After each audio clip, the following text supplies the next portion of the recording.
my self-esteem, even though I was building it up and I lost weight and stuff like that, I'm now around the most uncommon of uncommon people. And I'm like, my God, I'm here.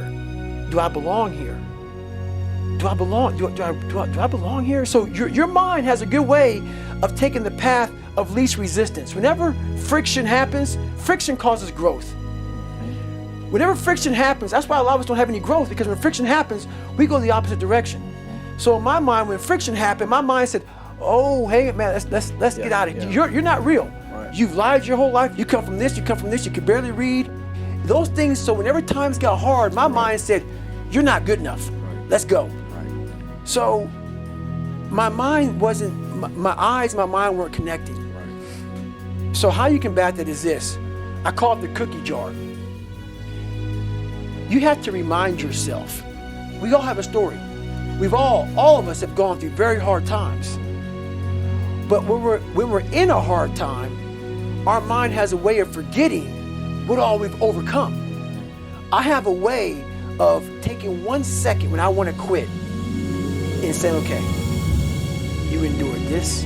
So I look at my life and how I came up as the ultimate training ground versus most people look at it as why? Woe is me. God, why? Right, exactly. Why? Right. I had to flip this upside down and say, hang on a second. God was training me to be one of the baddest men on the planet Earth. That's how this was my journey. Because those things beat me, but they didn't kill me. I was able to work around them and figure out ways through it. So when I was in the worst time of my life in Hell Week, I looked at everybody and said, I'm the most trained person here. I've gone through more mental torture than any of you all can even fathom. So I'm looking at the baddest people on the planet. I'm looking at them like this. You guys can't hold a stick. So I started looking at verses like, I don't belong here, versus like, I might be the baddest person to ever come here. Who could have pulled this off? Mm-hmm. Who could have been given a sewer to live in their mind and say, okay, at birth, I'm gonna put you in the worst place on the planet Earth, and let me see if you can go to the top of the mountain with nothing, but just hard work, grit, and figuring it out, and not putting yourself back in the dungeon every time something got hard. So that's what became my daily voice was, you really are the baddest person on the planet. Right. And after a period of time, you start to believe that. Right. And so that's what happened to the first Hell Week, the second Hell Week, the third Hell Week. That became my new norm. Yeah. So what most people fear, I can never go through one. I don't want to go through two. Even SEALs will tell you that. That Navy, so I did 18 months in Navy SEAL training. It's only supposed to be 6 months long. Right. It became my new norm. Right. And that's what people don't do enough of. You're always looking for a new norm. And that's how my mind started saying, getting beat, getting tortured, suffering, broken legs, kidney issues. This is my new norm. And my mind started changing with the reality of who I want to be. Yeah. A few years ago, the Navy SEALs designed a program called the BADDEST Prep Program. In my last 2 years in the military, I did 21 years. Mm-hmm. They sent me down to Great Lakes, Chicago, and we were training these guys to get ready to go to BADDEST, SEAL training, because a lot of guys weren't getting through. We thought this program would help them get through. So these guys would leave our program studs, push-ups, sit-ups, swimming, everything. But the numbers were the exact same. So I was scratching my head, like, how in the world can these guys go through 2 months of this before they get to BADDEST and still quit? And I will answer your question in a second. I started going back through my mind and realizing one thing. We were building bigger, stronger, faster quitters. Why is that? If you don't work on the one thing, the most powerful weapon in the world is your mind. So the answer to your question is this. Whether it be physical pain or mental pain, we all have to start from zero with pain. And what that means is, if you don't go back, we all have something that bothers us. Everybody in this world is insecure about something. Something in life, whether it be your family, your mom, your dad, your brother, your sister, your wife, your husband, your kids, something has messed you up. And whenever you're in physical pain, even though you might not be thinking about that mental stuff that happened to you, your mind is thinking about it. All these dungeons that we've created, all these trap doors that our life has created, Most of the time we quit is because we don't have any mental tools to get us through the other side. So my whole thing for people is you have to examine, why are you doing it in the first place? What makes people quit so much in SEAL training and all other special ops training is the mind. It's always comfortable to sit there, you're watching the Navy SEAL show, Discovery Channel, you're in a 72-degree house, you have your lemonade, your milkshake. I can do that, you know, because it feels very comfortable. The second you get out there in that environment where it's 40 degrees, like in my third hell week, we had a guy die of pulmonary edema, died out there in my third hell week. You have to really want whatever you're going for. If not, all these questions that come up, like you said, how do you go one more step further? Your mind's gonna ask you all these questions. How can you go one more step further? If you don't have the answers to that, and I can't give them to you, you have to know, why am I here?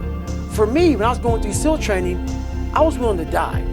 So all these negative questions that kept on coming up in my head, I had the answer for them. It's those people that don't have the answer for those negative questions. And if you can't answer those questions, you will quit. Life is suffering. Right. Indisputable.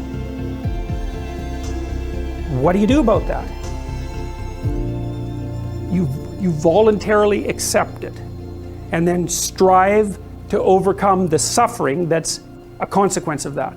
And you do that for you, and you do that in a way that makes it better for other people. And then that works. And one question might be, well, how well does it work? And the answer is, the only way that you can find out is by trying it. That's it. That's the existential element of it. The proof is to be derived by the incarnation of the attitude in your own life. No one can tell you how it will work for you. It's the thing that your destiny is to discover that. And you have to make the decisions to begin with. It's like, because you can't do this without commitment. See, the suffering, especially the additional suffering, the excess suffering, should be treated as evidence that you're not doing something quite right yet. It should be treated as evidence that you're wrong. There's something important that you're doing that's wrong. And I understand how harsh that is. And I'm not saying that everyone who's suffering is suffering because they're doing something in some simple way that's wrong. If life isn't yet what it should be, then you have a primary responsibility to do something about it. And the place to start looking is to your own errors and to fix them. And that's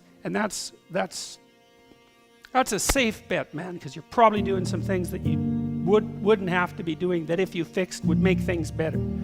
So it's time to let go and to sacrifice who you are for who you could become. The importance of what you learn is often proportionate to just how wretched it is to learn it. You know, you learn things the hard way. You learn things by getting hit, because obviously, if what you're doing is working, you get what you want. There's no learning in that, and that's happy. It's when you're doing something and you hit an obstacle, and maybe you bloody well hit it hard, and then, you know, you recoil, and then you down into the depths you go, and you have to sort yourself out, and you realize that you're, you know, this particular kind of idiot, and that you should probably fix that, and that's really annoying and difficult, and, you know, and maybe you're down in the dumps and anxious for quite a while, and then you get it repaired more or less, and, you know, you put yourself back together. That's the phoenix. Poof, into flames, bang, egg, new you. And so, you know, that's the ability to learn. Now, human beings are very strange creatures, right? Because we're very malleable compared to most animals. Learning is a strange thing, because you could think of it as just acquiring more information. But you could also think of it, and this is more accurate, as finding out something that you're doing wrong, so that's sort of built into you, like a character element of your character, a presumption of your perception, or a deep habit. It's really built into you. It's a neural structure, right? It's alive, and you have to kill it because it isn't working properly. And the pain that you go through, in part, when you're suffering because you did something stupid, is the pain of the death of that structure. And that can be a huge chunk of you, you know, if you really have to go through a massive revision. It's like the person that comes out the other end might hardly be the same at all.